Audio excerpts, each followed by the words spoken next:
প্রথমবারের মতো হিন্দু সম্প্রদায়ের একজন প্রার্থীকে নির্বাচনে মনোনয়ন দিয়ে চমক দেখিয়েছে জামাতে ইসলামী। খুলনা ১ আসনে কৃষ্ণ নন্দীর মনোনয়নকে ইসলামী শিক্ষা এবং নীতি নৈতিকতারই প্রতিফলন বলে দাবি করছেন দলটির নেতারা। অন্যদিকে বিশ্লেষকদের অভিমত, এটা জামাতের একটি বৃহত্তর রাজনৈতিক কৌশল। বিজলি কেবলসের স্কিন কোটেড ইনসুলেশন আগুন প্রতিরোধী। বিজলি কেবলস, নিরাপদ আজীবন। দীর্ঘদিনের রাজনৈতিক ধারা ভেঙে জামায়াতে ইসলামীর এমন সিদ্ধান্ত দেশের রাজনীতিতে আলোচনার জন্ম দিয়েছে। খুলনা ১ আসনটি ঐতিহাসিকভাবে হিন্দু সংখ্যাগরিষ্ঠ। এই আসনে নতুন প্রার্থী হিসেবে মনোনয়ন পেয়েছেন ডুমুরিয়া উপজেলা জামায়াতের হিন্দু কমিটির সভাপতি কৃষ্ণ নন্দী। বিদেশি কোনো গোয়েন্দা সংস্থার সাথে আমার আদৌ কোনো যোগাযোগ নেই। জামায়াতের মতো একটি ধর্মভিত্তিক রাজনৈতিক দল কিভাবে একজন ভিন্ন ধর্মের ব্যক্তিকে মনোনয়ন দিল, এমন প্রশ্নের জবাবে জামায়াতের সহকারী সেক্রেটারি জেনারেল হামিদুর রহমান আজাদ জানান, এটা ইসলামী শিক্ষা এবং নীতিনৈতিকতারই প্রতিফলন। জামাত ইসলামী এটাই মনে করে আমরা একটি দেশের অধিবাসী, আমরা সবাই মিলে বাংলাদেশি।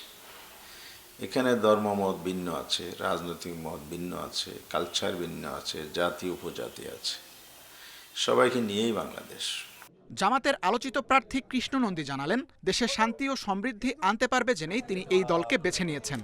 আমাকে প্রার্থী হিসাবে ঘোষণা করায় হিন্দুদের মনে একটা শান্তি ফিরে আসছে আমি মনে করি।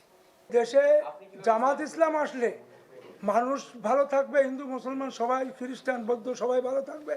তবে বিষয়টিকে জামাতের বৃহত্তর রাজনৈতিক কৌশল হিসেবে দেখছেন বিশেষজ্ঞরা।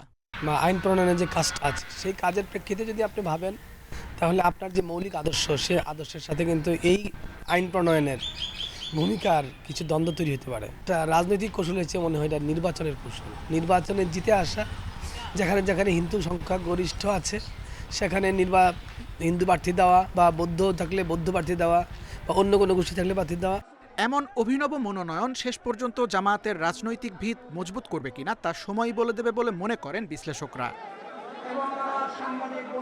তানভীর আহমেদ, ইন্ডিপেন্ডেন্ট নিউজ, ঢাকা। এ নিয়ে আলোচনা করতে চট্টগ্রাম থেকে আমাদের সাথে যোগ দিচ্ছেন রাজনৈতিক বিশ্লেষক ডক্টর মাইমুল আহসান খান। জনাব মাইমুল আহসান খান, আপনাকে স্বাগত জানাচ্ছি ইন্ডিপেন্ডেন্ট সংবাদে। প্রথমবারের মতো হিন্দু সম্প্রদায়ের একজন প্রার্থীকে জামাতে ইসলাম মনোনয়ন দিল, বিষয়টিকে আপনি কিভাবে দেখছেন? আমি সার্বিকভাবে ইতিবাচকভাবেই ভাববো।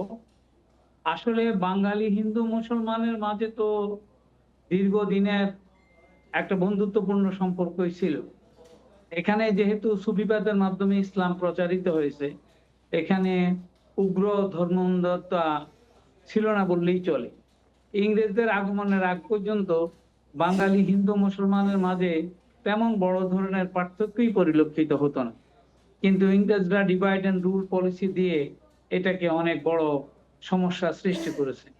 আবার পরবর্তী সময় ইসলামী রাষ্ট্র কায়েমের কথা বলে অনেকে এই সম্পর্কটাকে আরো দূষিত করেছে।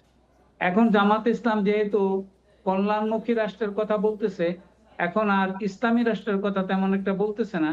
সেই প্রেক্ষাপটে আপনি যদি সমাজের বৃহত্তর জনগোষ্ঠীর কল্যাণ চান, রাষ্ট্রের কল্যাণ চান, তাহলে তো সকল ধর্মের সকল সম্প্রদায়ের লোকদেরকে এখানে একত্রিত করতেই হবে।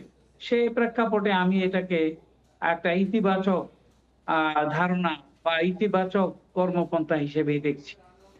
বিশেষজ্ঞরা যেটি বলছেন যে এটি জামাতের বৃহত্তর রাজনৈতিক কৌশল, এই কৌশল আসলে তাদেরকে কতটা সুবিধা দেবে বলে আপনি মনে করেন? বৃহত্তর রাজনৈতিক কৌশলে জামাত যে খুব বেশি অগ্রসর হয়েছে তেমনটা এখনো প্রমাণিত হয় নাই, বরং এবার প্রমাণিত হওয়ার সুযোগ সৃষ্টি হয়েছে। কারণ যদি ইসলামপন্থীদের সাথে তাদের একটা বড় ধরনের ঐক্য সৃষ্টি হয় এবং ইসলামের বাইরের লোকদের সঙ্গেও তাদের ঐক্য সৃষ্টি হয়, এর ফলে দেশে শান্তি বিরাজ করে, দেশের সমৃদ্ধি বৃদ্ধি পায়, তাহলে অবশ্যই এখানে জামাতের দীর্ঘমেয়াদী ভালো ফসল লাভ করা সম্ভব হবে। আর অন্যথায় এটা যদি নিছক শুধুমাত্র একটা ঘটনা হয়, একটা নির্বাচনকে কেন্দ্র করে কিছু স্ট্র্যাটেজিকই হোক বা টেকনিক্যাল পরিবর্তন হয়, তাহলে এটা তেমন কোনো বড় ধরনের ফসল বয়ে আনবে বলে আমি মনে করি না।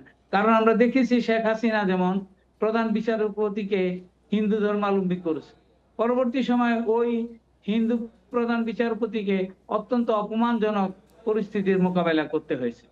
কাজে বিষয়টি আসলে মানবতার উন্নতি যে দল সেটা করতেছে সেই দলের কৌশলগত উন্নতির সাথে সাথে ভদ্রতা এবং শিক্ষা দীক্ষার উন্নতির উপরেই নির্ভর করে বলে আমি মনে করি।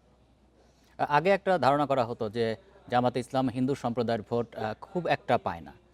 এবার কি তাহলে সে অবস্থার পরিবর্তন হতে যাচ্ছে কিনা? তারা যে উদ্দেশ্য সামনে রেখে এই নমিনেশনটা দিয়েছেন সেটি কি সফল হবে?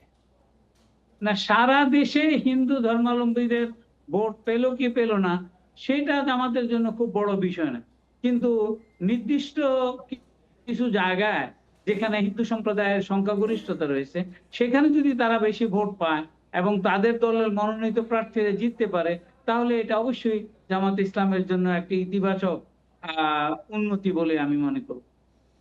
যে জনাব মাইমুল হাসান খান, আপনাকে অসংখ্য ধন্যবাদ দিচ্ছি এতক্ষণ আলোচনায় থাকার জন্য।